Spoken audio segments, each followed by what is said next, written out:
जो कथा भागवत में भगवान के विषय में बताया जाता है। मैंने कहा वे झूठ बोलते हैं। अगर कोई इंसान बीमार होता है तो कहां जाएगा बोलो? राम मंदिर जाओगे या अस्पताल जाओगे?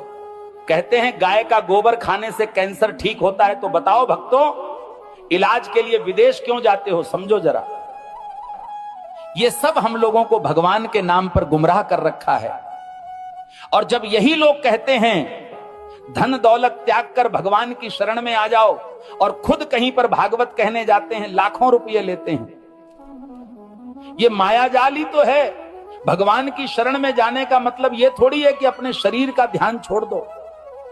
जो शरीर भगवान ने दिया है उसकी सेवा भी तो ईश्वर सेवा है।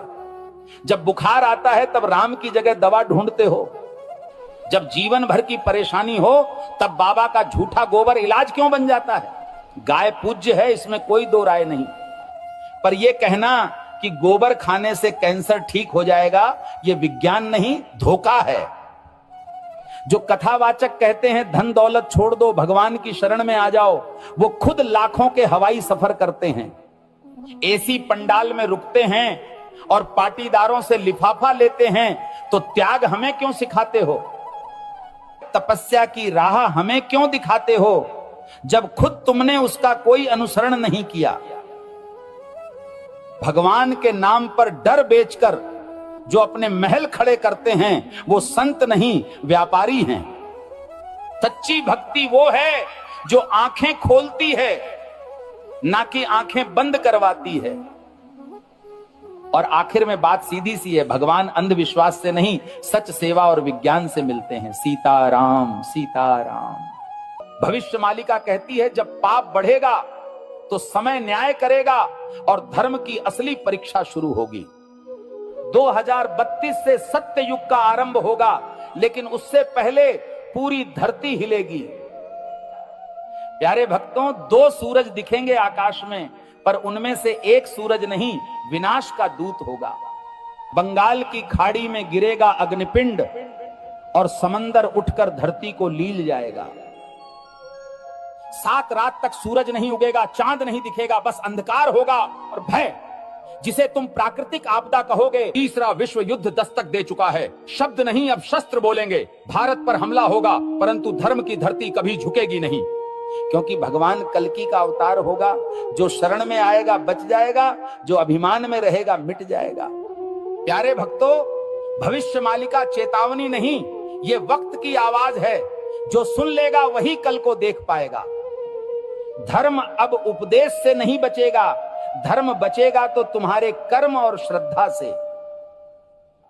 जो अब भी सो रहे हैं, समय उन्हें जगाएगा नहीं, बल्कि बहा देगा इतिहास की धूल में। अब भी समय है भक्तों, या तो धर्म के साथ खड़े हो जाओ या अधर्म के साथ डूब जाओ।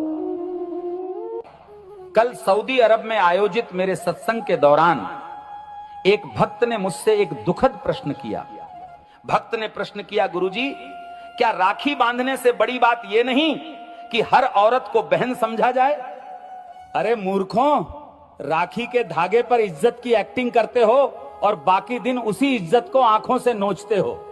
राखी का धागा इज्जत का प्रतीक है, पर नजरें ही इज्जत न दें तो वो धागा क्या करेगा? जो आज बहन कह रहे हैं, कल उसी जैसी स्त्री को घूरते हैं। यही विडंबना है। जिस दिन पुरुष की नजर नारी को सच में बहन समझने लगेगी, उस दिन हर बेटी, बहन, हर स्त्री सुरक्षित अनुभव करेगी।